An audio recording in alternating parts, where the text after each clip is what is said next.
Coming up on Roland Martin Unfiltered for Friday, May 31st, 2019, a Bowie State student set to graduate murdered by white supremacists in Maryland. But why won't the U.S. Army acknowledge his military rank and honor him in death? We will talk with his family right here on Roland Martin Unfiltered. Also, there's a major battle in California over charter schools, and a sister, Margaret Fortune, beats back the teachers' unions as well as her own state representative who wanted to cap charter schools. We'll talk live with her in that ongoing battle. Also, Trotwood, Ohio is largely a black town devastated by tornadoes.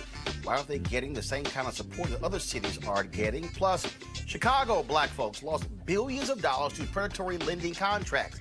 If you want to understand the issue of black wealth-white gap, the black and the white wealth gap today, this is a major issue. We're talking about more than $3 billion. Also, New Hampshire is the latest state to repeal its death penalty. And for the first time, Grambling State University has a female band director. We'll tell you who she is. It's time to bring the funk on Roland Martin Unfiltered. Let's go. He's got it. Whatever the biz, he's on it.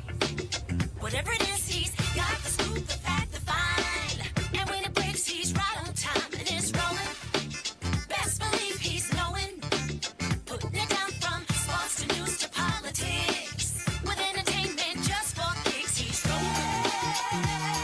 Yeah, it's Uncle Roro, y'all. Yeah, it's Roland Martin, yeah. Rolling with Roland now. He's funky, he's fresh, he's real, the best, you know he's Roland Martin now.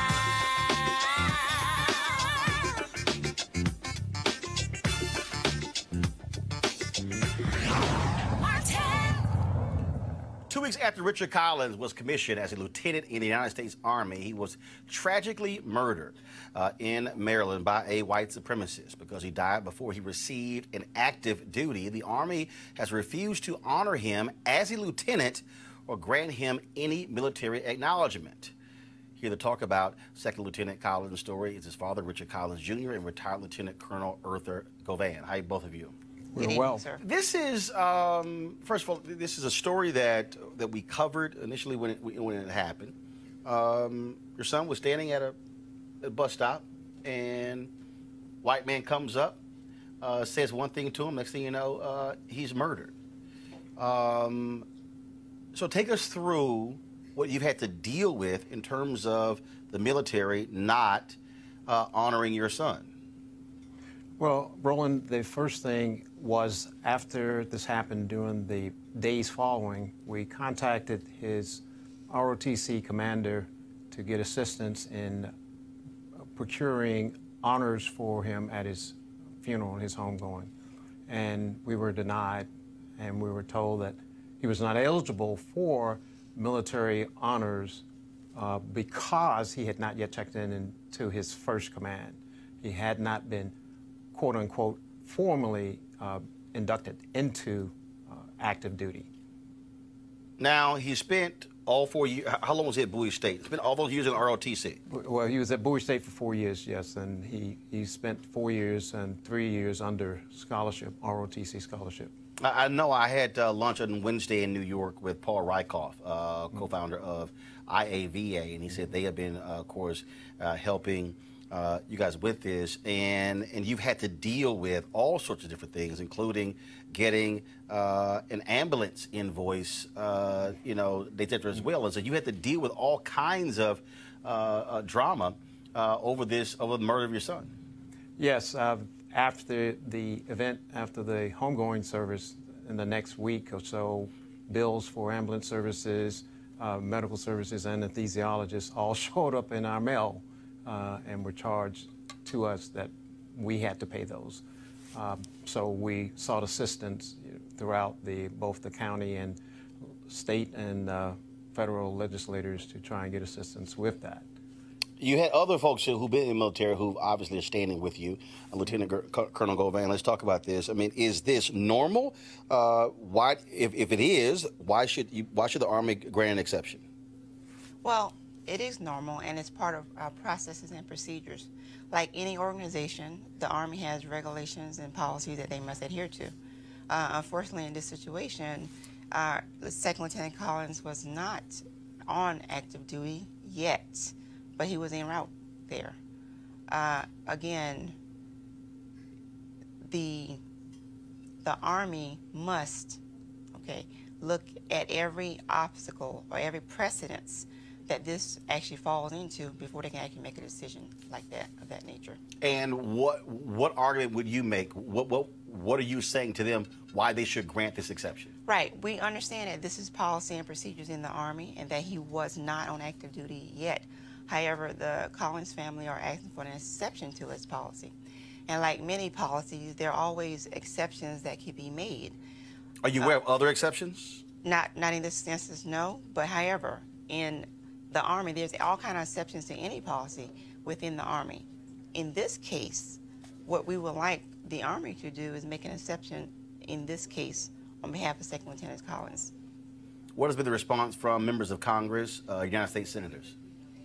Our congressman has worked with the Army, and they're still currently talking with the Army to try and bring resolution to this, as well as both of our senators from the state of Maryland are aware. So there has been communications. So far, it hasn't brought about a suitable remedy. So we're still engaging with our representatives from Maryland to bring some sort of suitable remedy to this situation. Obviously, the funeral is over, but so what specifically do you want the Army to do? Specifically, we want to have our son redesignated as being on active duty.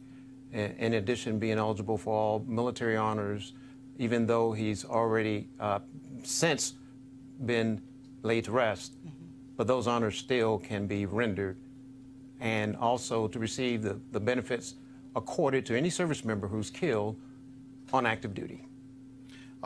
When you think about this case, first of all, I know the state of Maryland decided not to charge with hate crimes. Have you heard anything from the Department of Justice on this case? No, let me correct you on that. The state of Maryland has not determined it's not a hate crime. The federal authorities have commented that they could not find in the federal statutes enough evidence to declare a hate crime. But the bit man who was charged in his death, Maryland is going after him. What's the designation? They're first-degree murder and a hate crime. And so the U.S. attorney made that determination. That was their statements, but keep in mind the U.S. attorneys do not have jurisdiction in the case of our son. He was murdered on the campus of the University of Maryland, which is the state's jurisdiction, and specifically Prince George's County. So he falls under the state's attorney for Prince George's County's jurisdiction. And have they set a trial date as of yet? Yes, the trial date has been set for July 22nd. A motions hearing was scheduled yesterday due to some difficulties, unexpected. It got postponed, and now the motions hearing is rescheduled for Wednesday, the 5th of June. Lieutenant Colonel Govan, how are you also mobilizing other members of the military who active or also retired to help in this? Well, there are a lot of, actually my friends from the military that I've seek advice and guidance from. And so let's go back to Mr. Collins' point about we want an exception to the policy. Again, that's a process, and it takes a while to actually move that process along. With anything in the Army, there's always a process and procedure and a stumbling block. In this case, we have to get the information, the right information to the right decision makers in the military who can actually grant this exception to policy on the behalf of Second Lieutenant Collins. And at this point, we have not, and for me, from my perspective, we have not reached the decision-making authority who can actually grant or even consider to grant this exception to policy. And who specifically is that? Well, there are several general officers. A general officer is a decision-making authority. Correct a general officer who needs to do this, we have not been able to reach this person yet, this officer yet. However, working with the Secretary of Army in the Senator's office, we are looking to make a meeting or set up a meeting to actually speak to some of the general officers who actually have the authority to make this decision, but that has not occurred yet. All right, then. Well, we certainly appreciate both of you coming on the show to share this with us, and certainly good luck in trying to make it happen. Yes, sir. Thank you. All right, folks, going to go to a break. When we come back, a Roland Martin Unfiltered. We'll talk about a variety of issues, including a town in Ohio hit hard by tornadoes, plus what's going on in California when it comes to charter schools. One sister, she has beaten back the teachers union for now. What are her plans next? All of that next to Roland Martin Unfiltered. Back in a moment. You want to check out Roland Martin Unfiltered? YouTube.com/Roland S. Martin. And subscribe to our YouTube channel. There's only one daily digital show out here that keeps it black and keep it real. It's Roland Martin Unfiltered. See that name right there? Roland Martin Unfiltered. Like, share, subscribe to our YouTube channel. That's YouTube.com/Roland S. Martin. And don't forget to turn on your notifications so when we go live, you'll know it.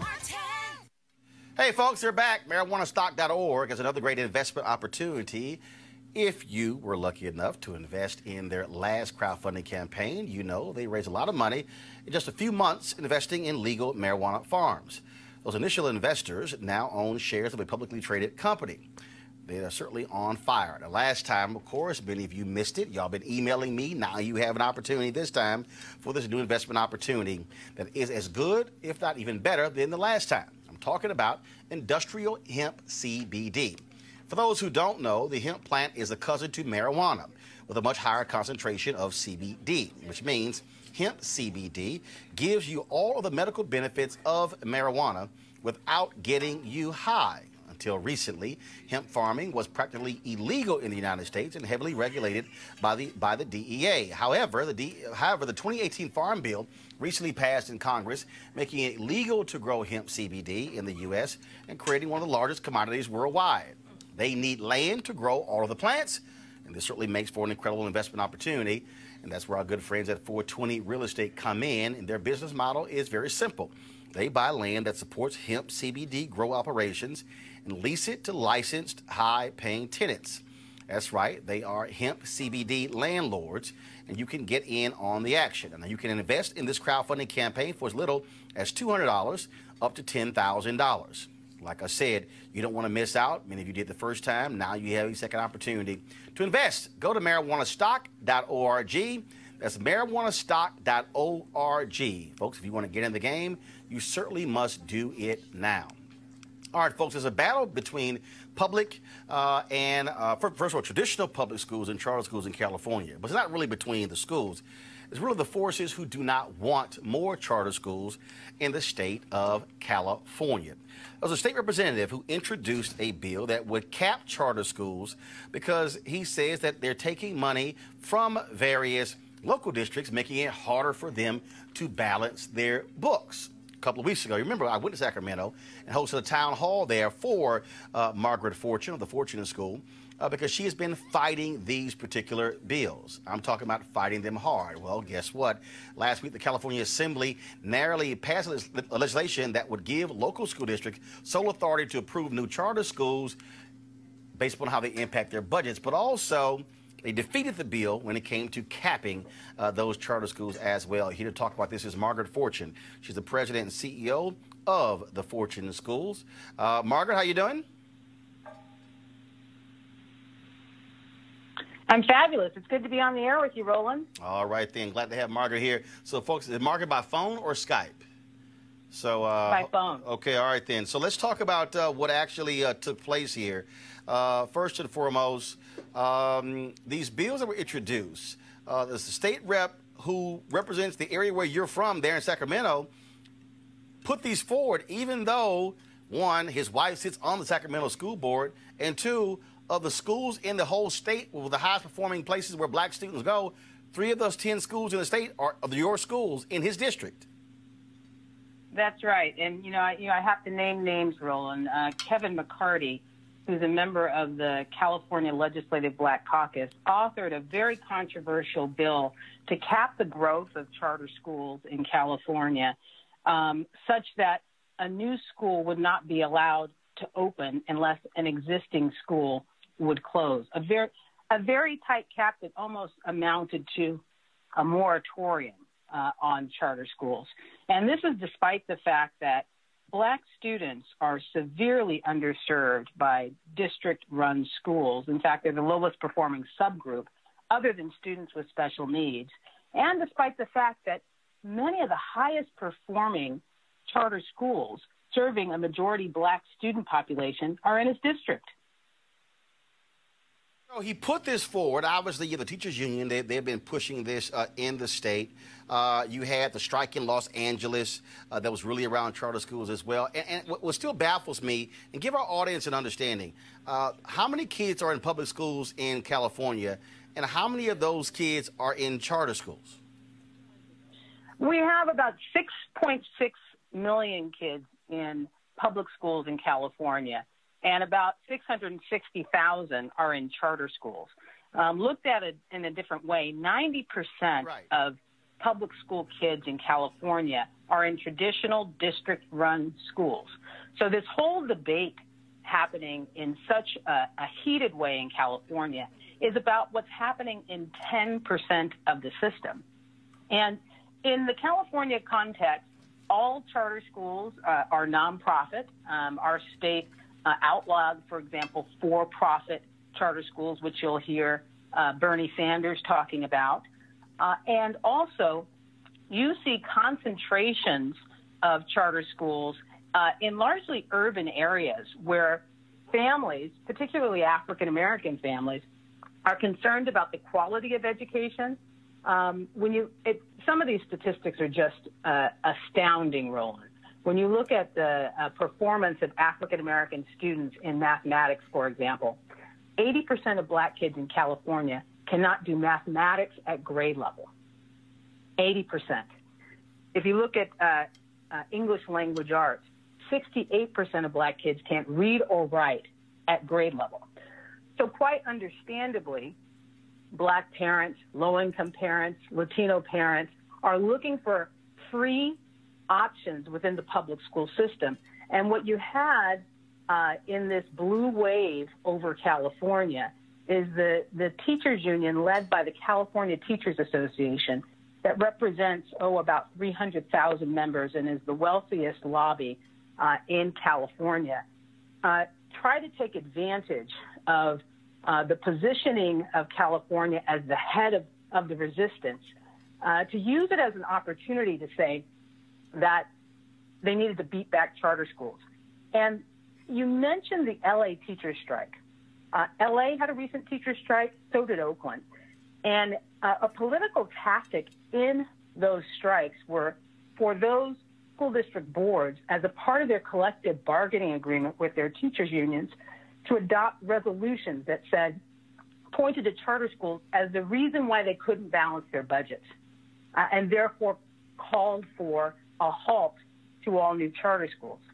The reality of the situation, Roland, is that school districts have skyrocketing pension costs, skyrocketing health care costs. They're making agreements in many of these cities brokered by the mayors that are multi-year compensation agreements that they can't afford. And therefore, they're setting themselves up for fiscal insolvency and bankruptcy and state takeover. And rather than deal with the very difficult reality of that, they've scapegoated charter schools. And in the past week, that has been a massive fail as it relates to the concept of a charter cap, which Kevin McCarty, this gentleman I was talking about, authored legislation to do, but also a charter moratorium that we saw co-sponsored by the California Teachers Association and also the NAACP. The state NAACP. But there were breakaway chapters. There were different chapters who disagreed with the state branch of the NAACP and stood with you. That's why this debate has just been fascinating. So recently, in 2016, the state NAACP and the national NAACP approved a resolution that there should be a moratorium on charter schools across America. And the origin of that resolution was in California. That's where it came from. Alice Huffman, who's on the national board, who is over the California state NAACP.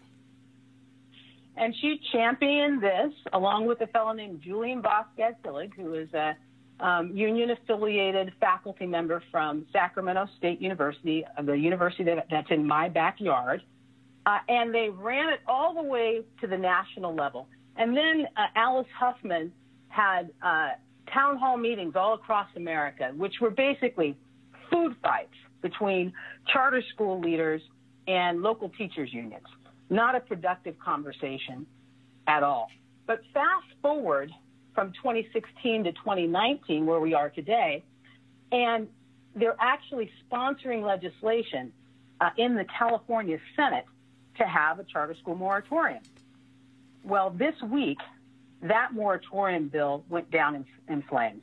It wasn't able to get out of the House of Origin, and was an important evolution in the story is that there were 3 breakaway chapters or branches of the NAACP: San Diego, San Bernardino, and South Riverside, all in the southern part of the state, who adopted resolutions with extensive data about the underperformance of black kids in California public schools and said, enough is enough. We don't need to have a charter school moratorium. We need to be supportive of all public school options available to our families, and we should be holding all schools accountable, charter schools and traditional government-run schools alike. The other thing that's interesting in this conversation is that then there was a pile-on of civil rights groups that opposed this anti-charter legislation that was being advanced by the CTA, the California Teachers Association, all of the urban leagues in the state of California, all of Al Sharpton's National Action Network chapters in the state of California, all weighed in on the side of charter schools, saying, in light of the data, our families need choices in the public school system. And as black people, we ought not be trying to shutter schools that are doing right by black kids. And as a matter of fact, we should be encouraging them. I want you, just one more time. You said 80% of black kids are not on grade level in which category? In mathematics. And 68% 80%.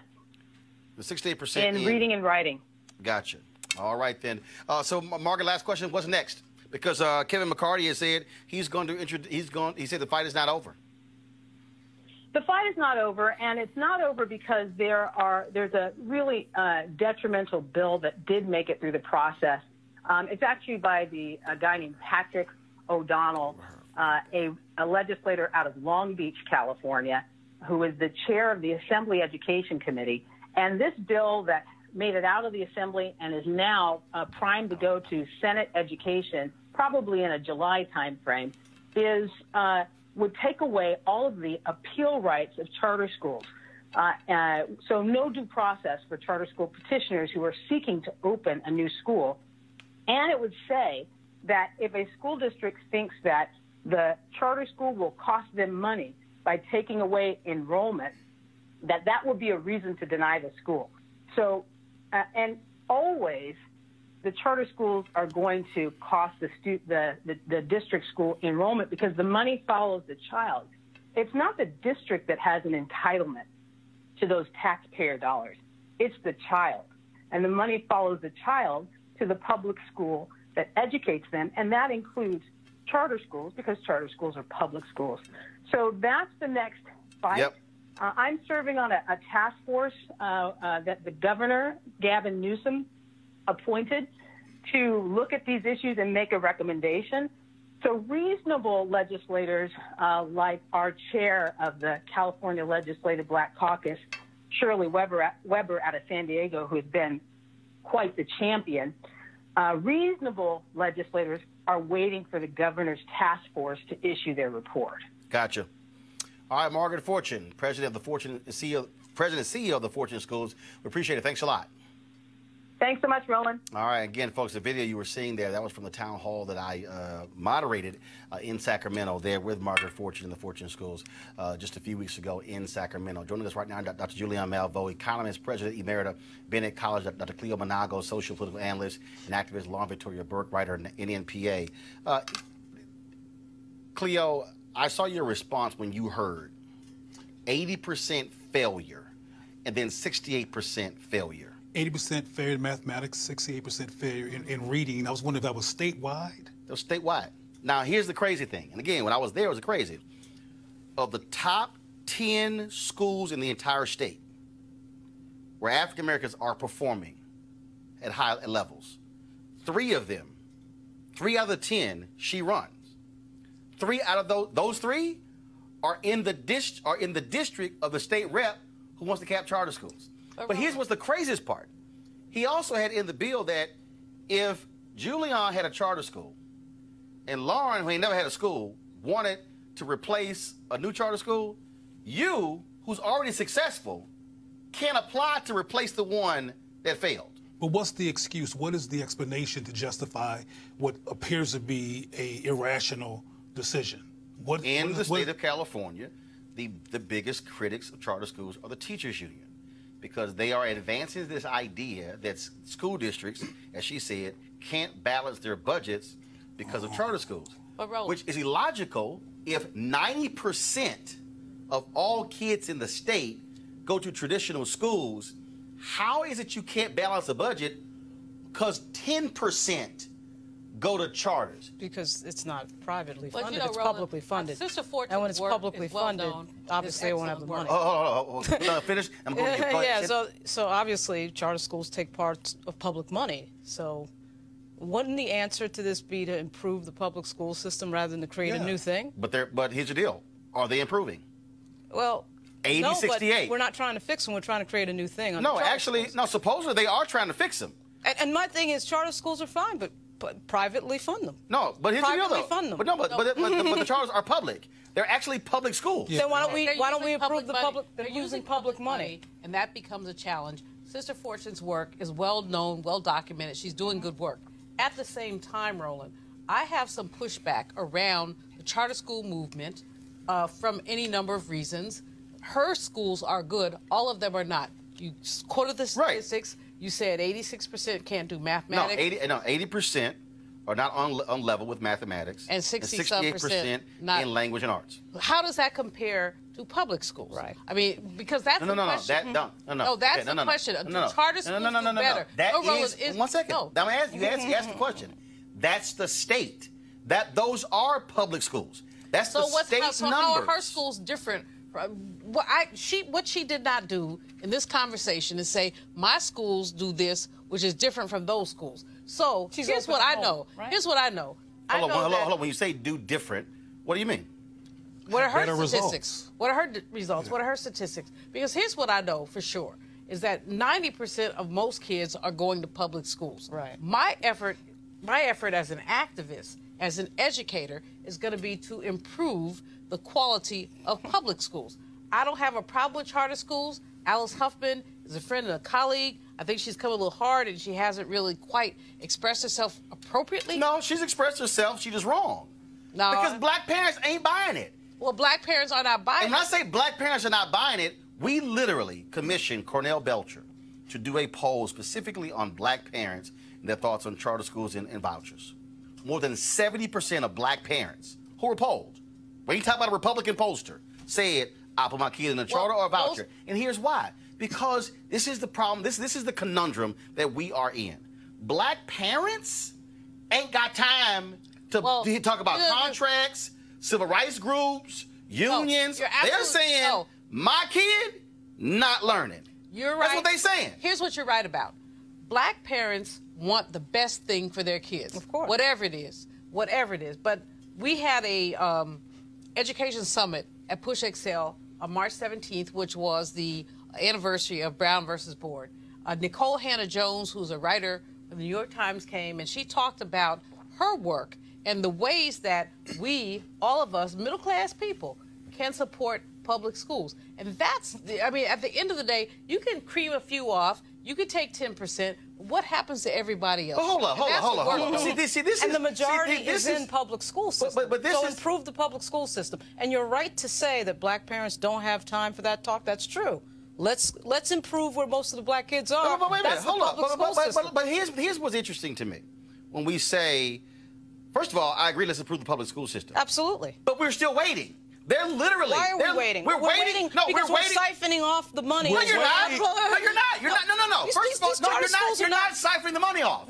Because how can you be siphoning the money off? No, you're not. If the money is follows the child, right? The money follows the child. That's public Let's money. say that every child has $5,000. I need y'all to explain to me, how is 10%? Some of it's public money, Roland. Some of it's public money. I mean, you're not private. It's all public money. It's all public money. But Roland, there's another issue here.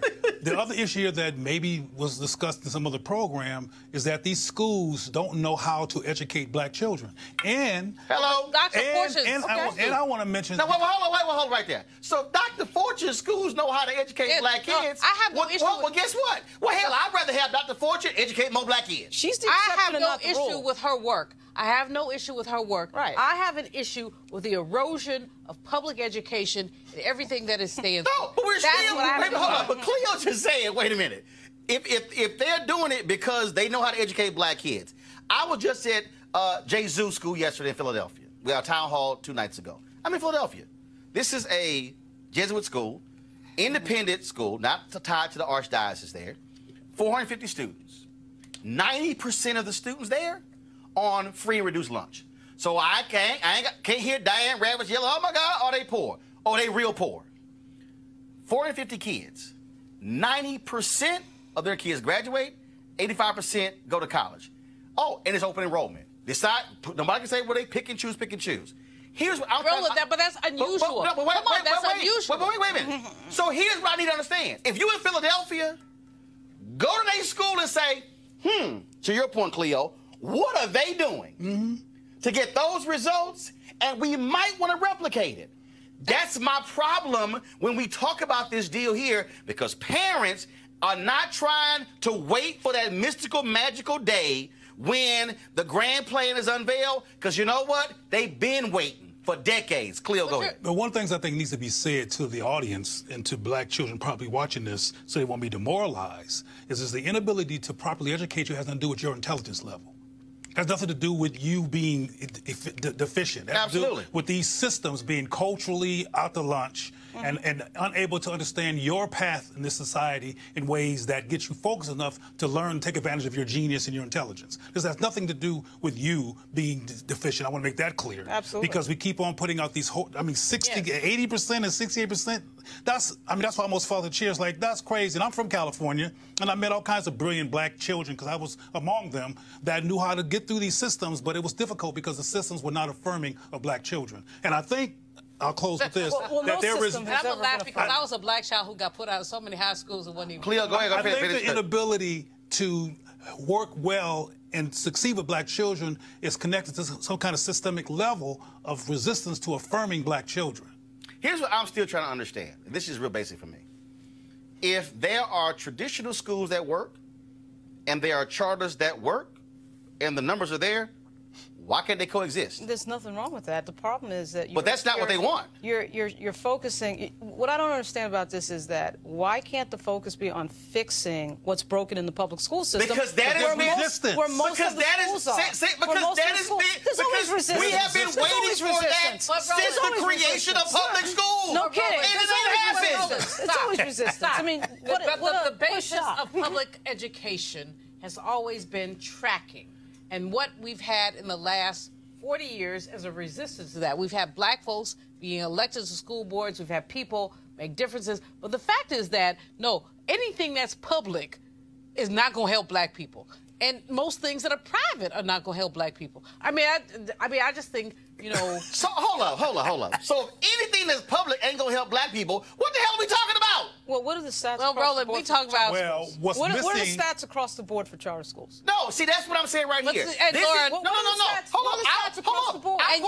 And if you look across the board, they're not better. They're not better. If you lay out, first of all, you lay out across the board, which I've said consistently, across the board, you've got good, medium, bad. Right, absolutely. Hold up. And so what I'm saying... They're no better than those. No, wait a minute. So what I'm saying is, why is it... I mean, we can cherry pick schools. I'm trying to answer this. Why is it we can't go, if these work traditional, and these work charter, and these don't work traditional, and these don't work charter, How about we get rid of what don't work? Absolutely. And not go, well, I know that charter works, but we need to go ahead and get rid of it. Roland. Because Well, that's not what anybody said. no, That's not what Julian, anybody's you're saying. wrong. There's no That's what evidence they're saying that in charters are California. better.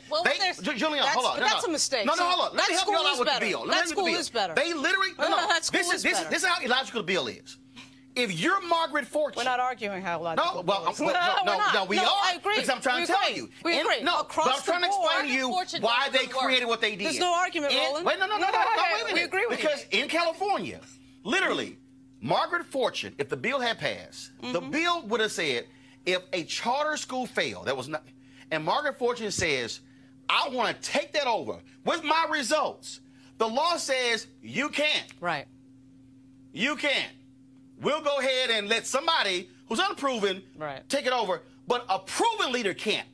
That is the dumbest thing I've ever heard in my life. No one's disagreeing. And it's pretty normal. No one's It's pretty disagreeing. normal. Well, there are three lines to this conversation. You still have Margaret there? Oh, we have one That's line. somebody said, okay, I'm going to pull Margaret up because she's still there. I realized she was still there. Go ahead. Okay, there's one line that talks about what Dr. Fortune is doing Right. good work. Right. There's one line that talks about what public schools should do, can do. No. I ain't telling what they should listen do. to me. What they are doing. Well, no. Not should. Let's talk about Should the public is school hypothetical. System. What the public school system, Roland Martin, does is educates 90% of our kids. Wow, really? Right. You're talking to somebody who went to public schools K through 12 and 4 years who didn't even go to a private HBCU. I went to all public schools. I ain't never went to a private school. I drove by private schools. I went to a magnet school. But the problem I have with this is that you have black people who have allegiances to one system, and guess what? I don't agree they with don't you. send their I kids to disagree with public you. schools. I disagree with you, The very people who fight Margaret Fortune, state legislators, civil rights leaders, and others who are black, guess where they send their kids? Not to public schools. No kidding. So it amazes me Everyone when in I public hear. life can Well, say they that. can't put me Everybody out in of public life schools. can I say tried that. to go. No. Members Not of everybody. Congress and senators are And that's sending my their kids to point. private And that's school. my point. Margaret, go ahead.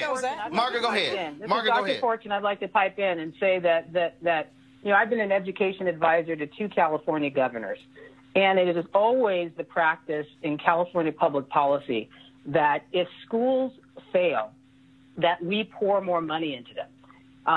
Very rarely do you ever see consequences actually, even if they're on the books in law, implemented beyond technical assistance. So California is a state that very much invests in more money for schools that are struggling, more technical assistance, more professional development. It has not yielded the kinds of results that we would want to see for black students. Over how many And years? so, Dr. Fortune, Hold on. Now, Cleo asked the question. Go ahead, Doc. Answer.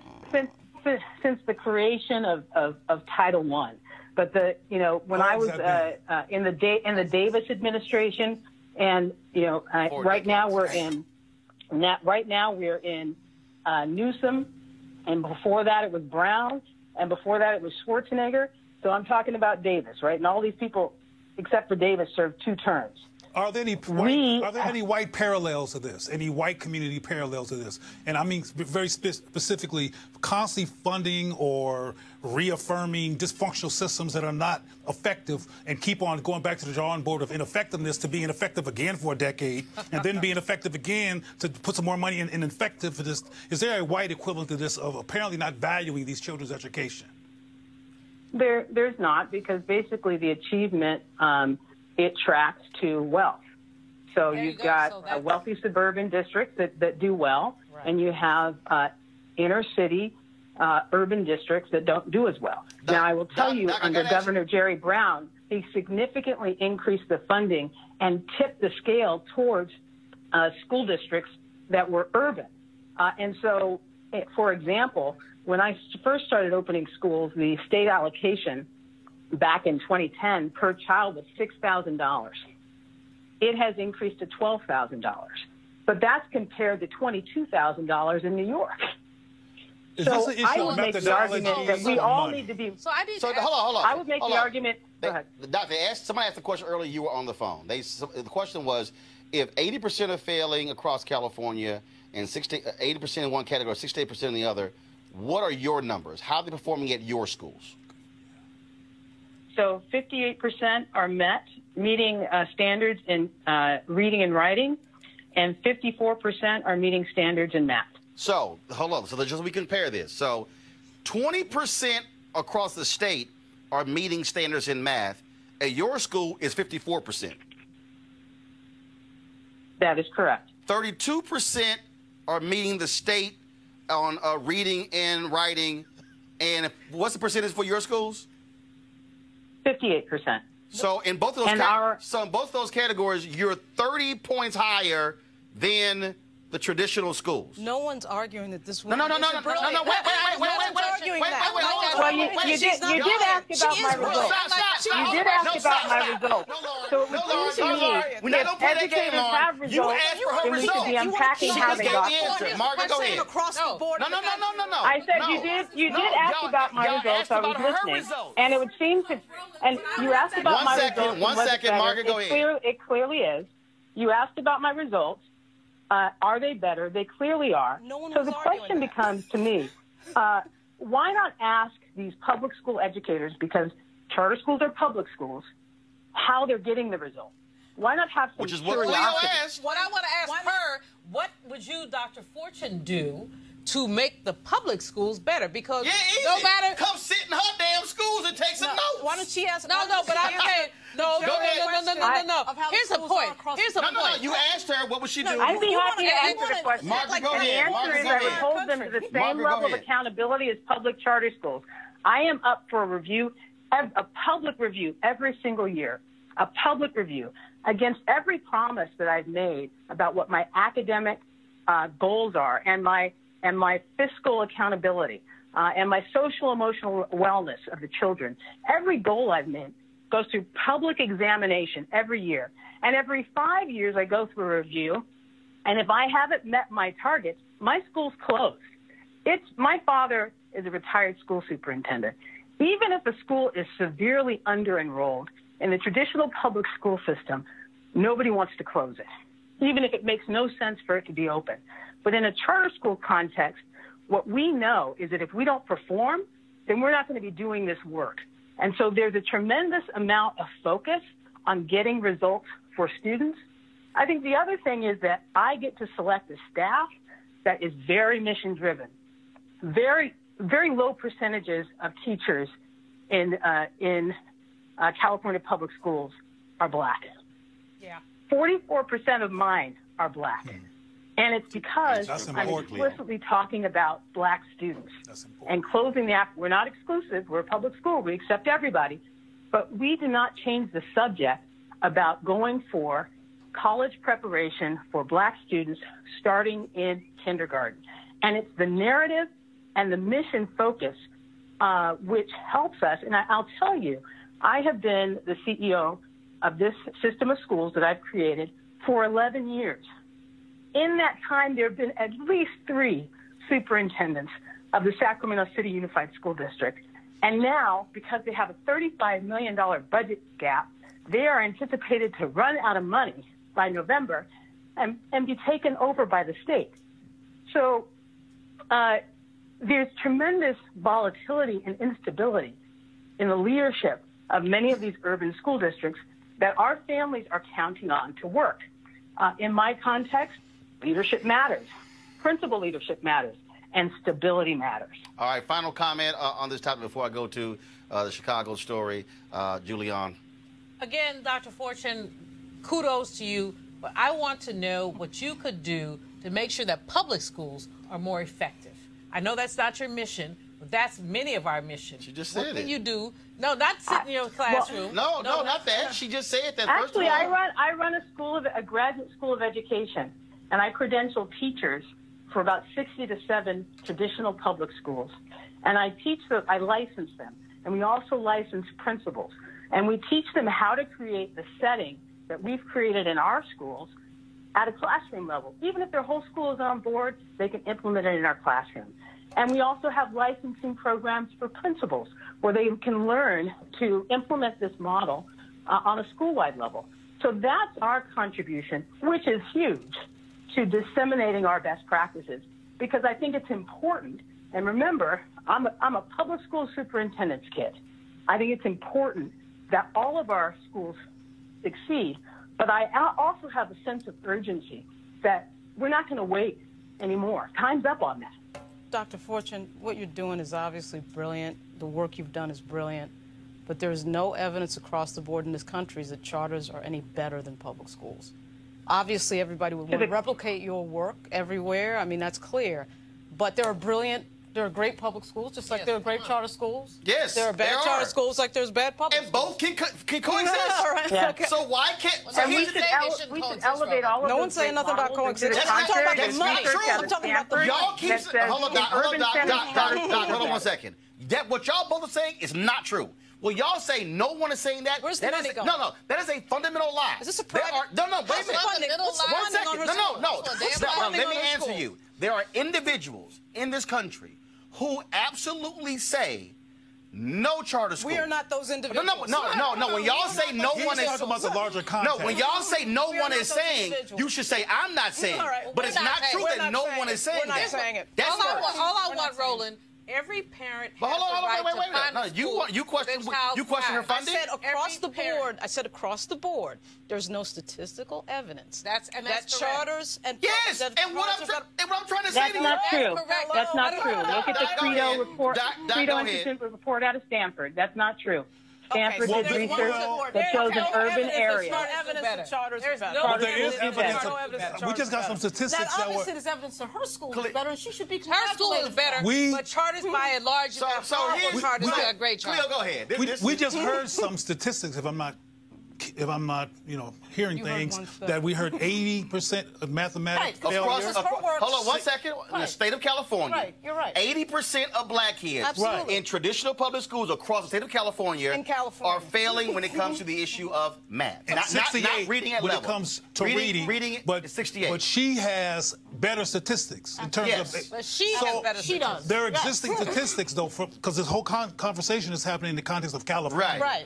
And that there's resistance to replicating what she's doing, use their best practices on a systemic level. There's no resistance. I'm just making Wait a minute. a point. If there's no resistance, indeed there are. oh my God, you can't say there's no resistance. They want to cut off the growth. There is legislative resistance. Grow. There's legislative resistance to charters. There's no resistance to saying there's better, legislative resistance. No. Lauren, you're wrong. Lauren, here's the deal. There's no proof that charters are better than public schools across the board. Lauren, across the board. I want you to look at the Credo report for Stanford. Not just California. See, this is the mistake that you keep making. This is the mistake that you keep making on this one. And that is very simple. I can show you great charters, good charters, bad charters.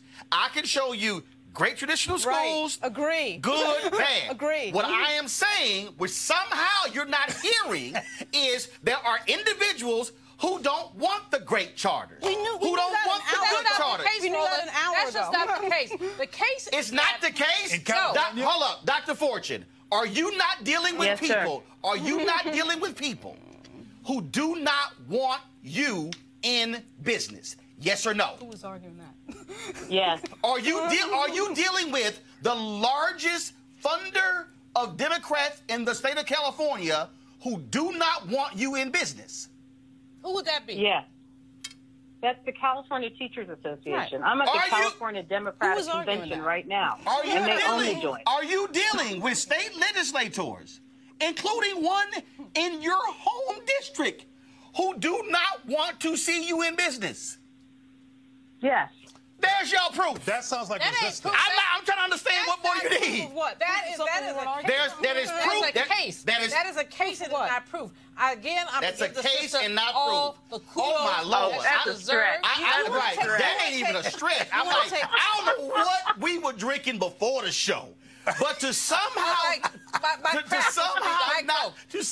not believe that there are people who do not want to see the Margaret Fortunes and the Steve Perrys and the Tim Kings and the Gestalts and the others. And what I'm saying is this here.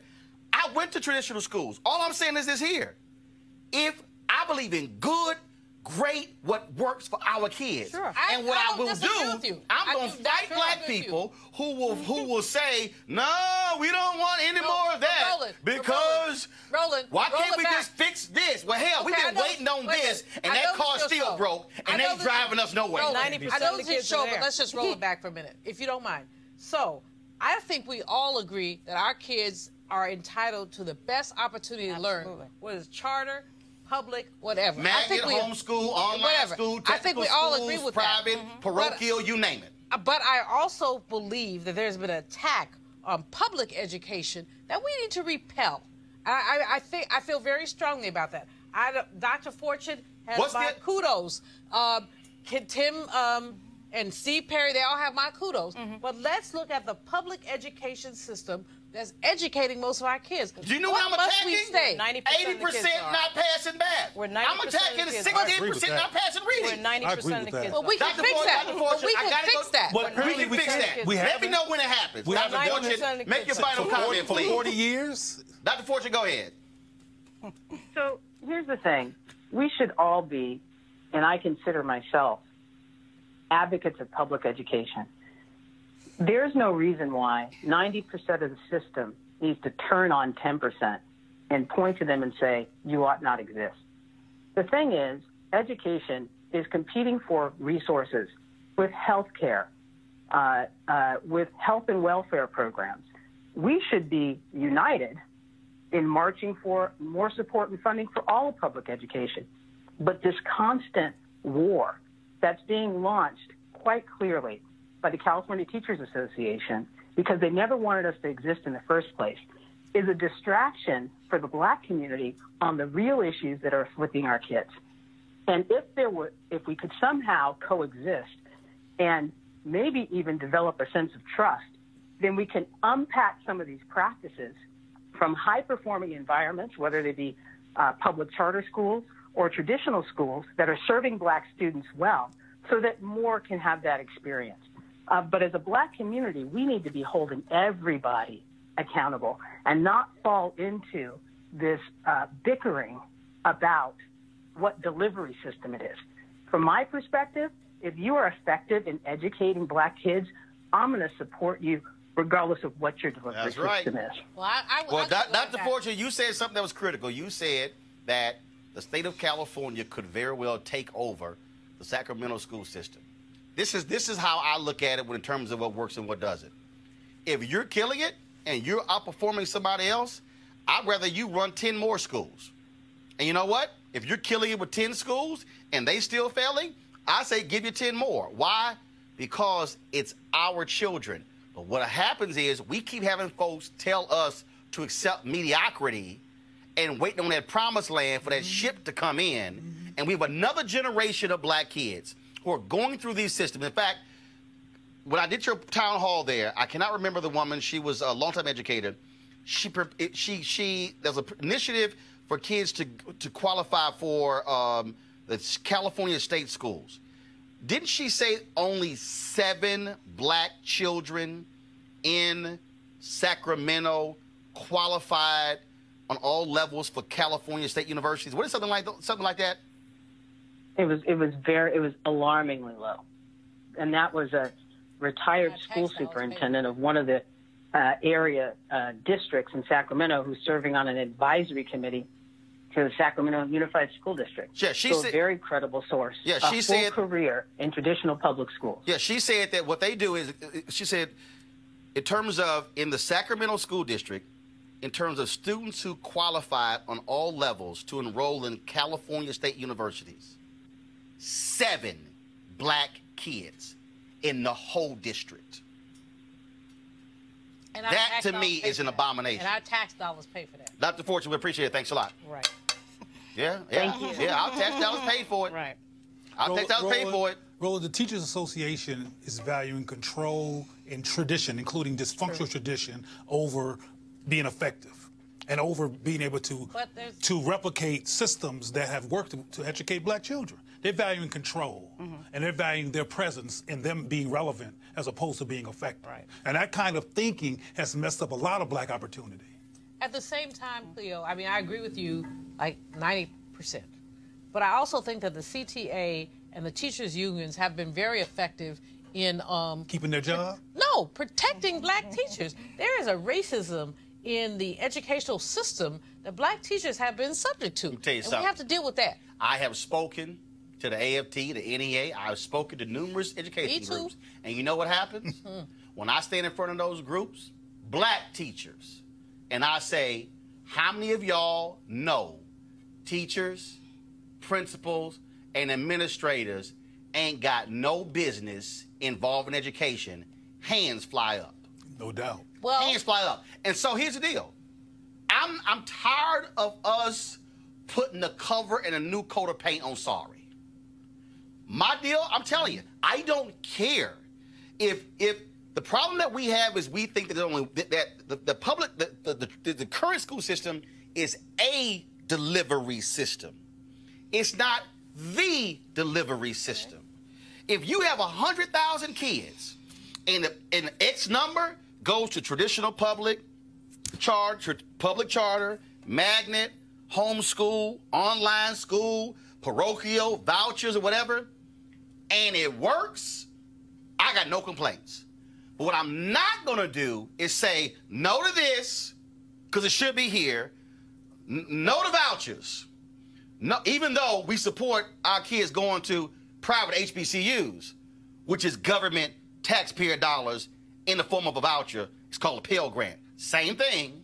We ain't got no problem with our kids going to private HBCU. You ain't got me on that. You ain't got me on that. No, but we don't. I've been saying because the same Pell we ain't got no problem. Public education. No, but that's my point. Right. My point is, though, we got no problem when we say who goes to Morehouse or Spelman or Houston Tillerson or private HBCUs with taxpayer dollars, but then we say, oh, no, I don't like a voucher. It's the same thing. Literally the same thing. What I'm tired of are seeing black people having to bear the brunt of failure. And if we got black educators who can take a charter school and teach our kids better than them, I'm saying I'm down with it, 100%. I don't mind. I think that anything that a parent does to make sure that their child has maximum efficiency in education, I'm with that. And that's why they don't care about the NAACP moratorium, which I said when they did it, ain't gonna do squat for black people. You didn't make the same speech about good public schools, though. What? The speech you just made, you can make about good public schools. And I have. And I'm saying coexist. But there are forces who do not want them to coexist. They want to see Tim King shut down. I was yesterday 2 days in Philadelphia. Black woman who was the principal of the year in the Philadelphia school system, who created her own 2 charter schools, who's doing better than traditional schools there. She applied for additional 132 seats over the next 4 years and was denied. Because they said, we don't want to lose the money. Now, damn the kids, we don't want to lose the money. No, I got you on that. I'm on a board of a charter school in someplace upstate New York. And you don't know where it is? Yeah, I know where it is, but I ain't going to say. Why? You on the...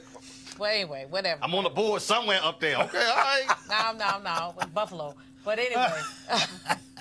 But anyway, I mean, I won't call them out, but we have had challenges just getting the school approved because people don't want the school there.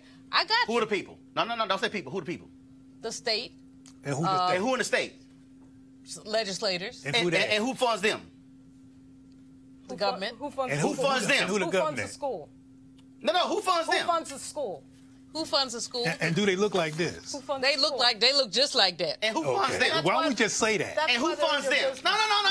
No. Who funds the school? Who funds the legislators who don't want your charter school to do better? It's boards of education, state boards of education, who don't want this young sister who's trying to build this thing to have the opportunity to do. No. That ain't why. No. Hold on. No, Julia. No. That's why they're. Roll that back and say it again. State boards and local boards don't want a sister to do what? To provide educational opportunities for young black children. No, so, we're on the same page up to a point. But I also think that we can't throw public schools Never out. said throw them out. But my problem is they are denying that sister the opportunity to educate our kids and saying, y'all got to stay here. And they failing here. That's right. And if black people say, y'all shouldn't go nowhere, hell no. If that sister can take 400 and educate them and do well, I want her to get 400 more and 400 more. So you'll speak at our next fundraiser, right? I ain't got no problem doing it. That's why I'm doing this school choice is the black choice. But what I'm sick and and tired of black people making excuses for failed systems and Ain't then nobody making excuses. no, Who's that's making not excuses? I'm not People have made excuses. Y'all, I'm not making talking excuses. about. I'm But I've been looking at dealing with structure. I'm looking at structure. We do know what you've been dealing I've with. been, That hold because on. you're watching I've been this dealing with them. Black people. I've been dealing with them. These black people. Black civil rights people. Black state legislators. Black city council members. We do know what black you're dealing with. commission members. No, I know exactly what I'm doing. I've traveled. No, I said we know what you're dealing with. No. We see it. I'm dealing with black people who are standing in the way of black success in education and making excuses. That's what they doing. I'm going to a break. Yeah, you need to go to break, bro. Okay. 11 people dead in Virginia. I'm going to the break. Y'all go ahead. He can go to break. We keep talking. Somebody. You want to support Roland Martin Unfiltered? Be sure to join our Bring the Funk fan club. Every dollar that you give to us supports our daily digital show. There's only one daily digital show out here that keeps it black and keep it real as Roland Martin Unfiltered. Support the Roland Martin Unfiltered daily digital show by going to RolandMartinUnfiltered.com. Our goal is to get 20,000 of our fans contributing $50 each for the whole year. You can make this possible. RolandMartinUnfiltered.com. All right, y'all. According to a report released Thursday by the Samuel Dubois Cook Center on Social Equity at Duke University, man, you talk about this crazy story here. In Chicago, black families lost between $3 to $4 billion in wealth because of predatory housing contracts during the 1950s and 1960s. Between 75% and 95% of homes sold to black families during the 50s and 60s were sold on contract. The price markup on homes sold on contract was 84%. African Americans who bought on contract paid on average an additional $587 in current dollars more a month than they had a conventional mortgage. Joining us right now is Antoine Thompson, Executive Director of the National Association of Real Estate Brokers. Antoine, this is one of those things that people don't understand when we talk about wealth gap in 2019. This is one of the reasons. And what happens is white folks want us to talk about it. Y'all stop bringing up slavery. And I keep saying, all right, fine. For the purpose of the conversation, I ain't going to bring up slavery, but you can't ignore what happened during 92 years of Jim Crow. And if you're talking about 50s and 60s, that means there are black people who are alive today who were impacted by this generational wealth stolen as a result of racism and white supremacy. Antoine? Yes, sir. Go right ahead. Good evening. Good evening. Good evening. Yes, go ahead. Yeah, first I want to thank you for having us on the program. Antoine Thompson, National Executive Director, National Association of Real Estate Brokers. Antoine, I covered all that. Go ahead. We're talking about. Yeah, I want to just first say you are right on about the issue of so often not just conservatives but even some progressive whites often want African Americans to forget about not only slavery but Jim Crow and the fact that from the Freedmen's Banks all the way up to the present, there has been this constant effort whenever African Americans try to own land to either give us bad loans, bad mortgages, to shut us out of the mortgage market, and in addition to that, come up with different schemes to take property from us, from our farms all the way to the present with our homes. So this issue about contract loans is not a new thing, and in fact, it's actually on the rise again in the United States of America. And so how do we take this report and then speak to folks today?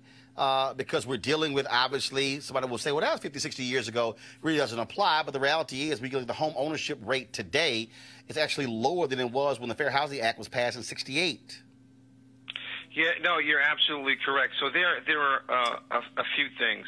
One is that I think, too, some of the things we were talking about earlier, we've got to make sure that African Americans and non-African American elected leaders are doing their job to make sure that we're educating our community about protecting the land that they do own, making sure that fewer African Americans are losing their property because of bad mortgages, because of deed theft as well, which is another thing that's happening across the country. Making sure that people are not getting into these contract loans. That's not an old thing. In fact, that is on the rise in many urban and rural communities today for African Americans. So we've got to educate our folks. And then we've got to make sure that the laws that are on the books, that they work for us, because just every 20 years or so, there's another effort to either burn our land, steal our land, give us bad loan products in the 40s, and whether you're looking at the contract loans in the 40s, 50s, or 60s, or if you're looking post Fair Housing Act from 68 to 71, there were a number of bad loan products that were sanctioned by the federal government that were also given to African Americans. And then we talk about in our current era of the early 2000s to the present, when we talk about subprime mortgages, and the fact that many people got bad loans, and African Americans disproportionately lost their wealth, lost their homes, destroyed their families, devalued properties and entire neighborhoods. That requires consistent advocacy on behalf of not only our elected officials, but all community stakeholders. All right, Antoine Thompson, we appreciate it. Thank you so very much with NARAB. Thanks a lot. Thank you. This is what amazes me. First of all, this is why I really can't stand any of these cable news networks. I can't stand any of them, because when they have any of these conversations, when we talk about resources and wealth, things along those lines, I swear none of these people have ever read a damn book. They've never understood the history of America. And I just sit there and I look. First of all, I can't even watch them anymore because they don't want. No, ain't just dumbed down. No, but just, they don't want just always being dumb.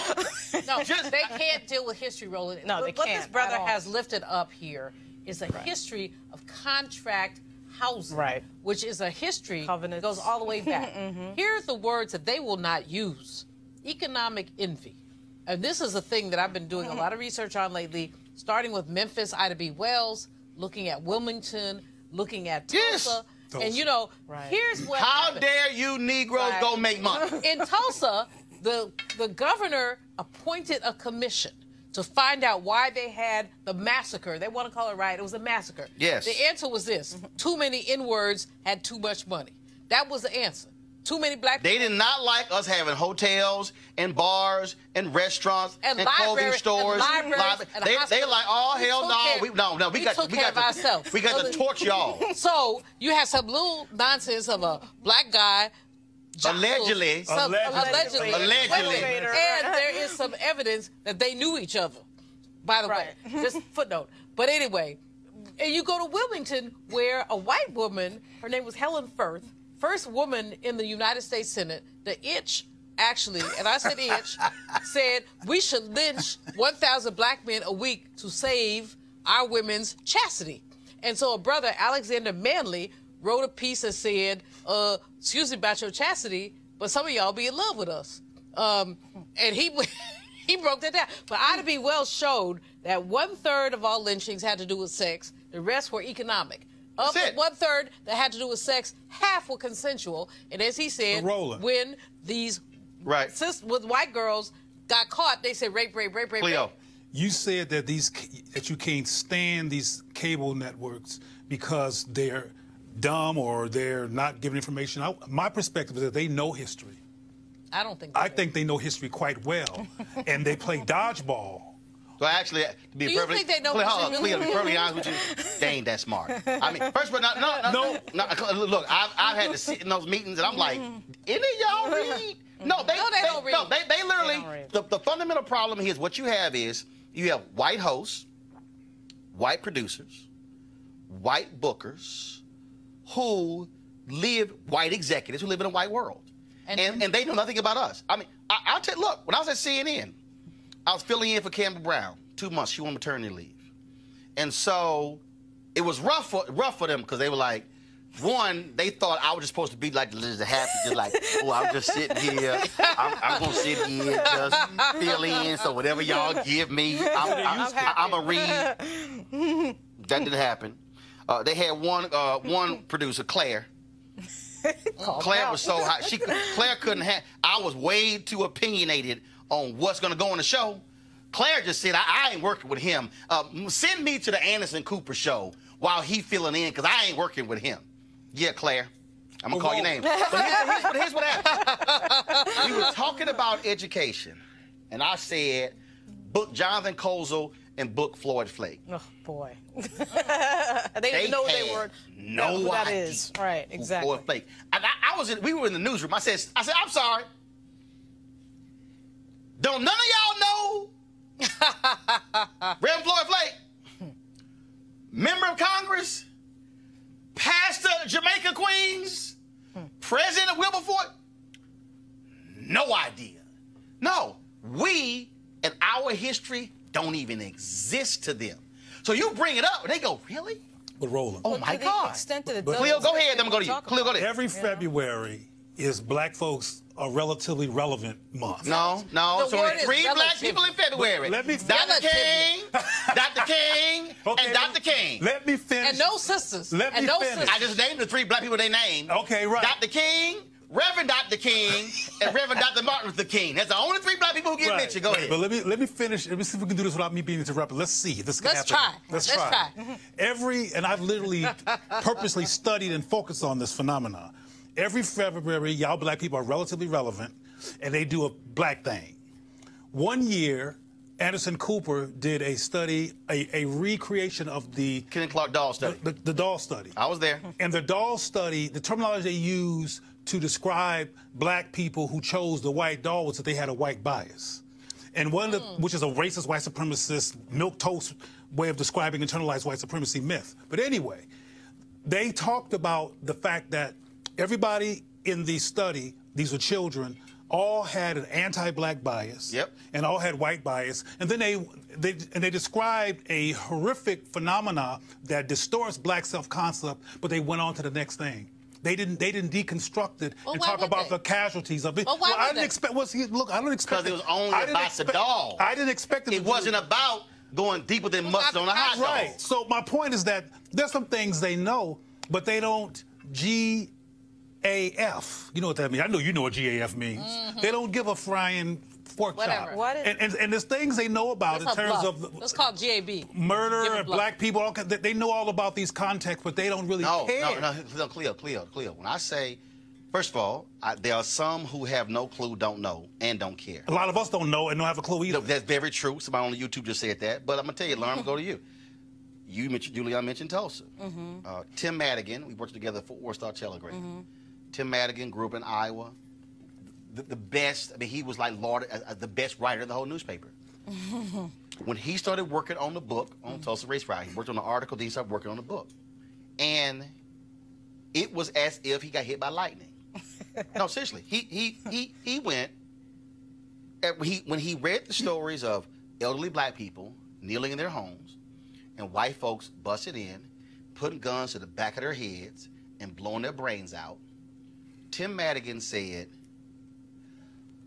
oh my God. He said, now, for the first time in my life, everything that has happened with Black people where there's been outrage, I now understand. When I interviewed him, he said, I grew up in Iowa. I ain't seen anybody Black till I went to college. He said, and every time something happened, Rodney King, he said, I really didn't understand why Black people were upset. He said, but it wasn't until doing the research on the Tulsa race riots. And then he started tearing up. He said, then I got pissed. He said, I got pissed because I was never taught it.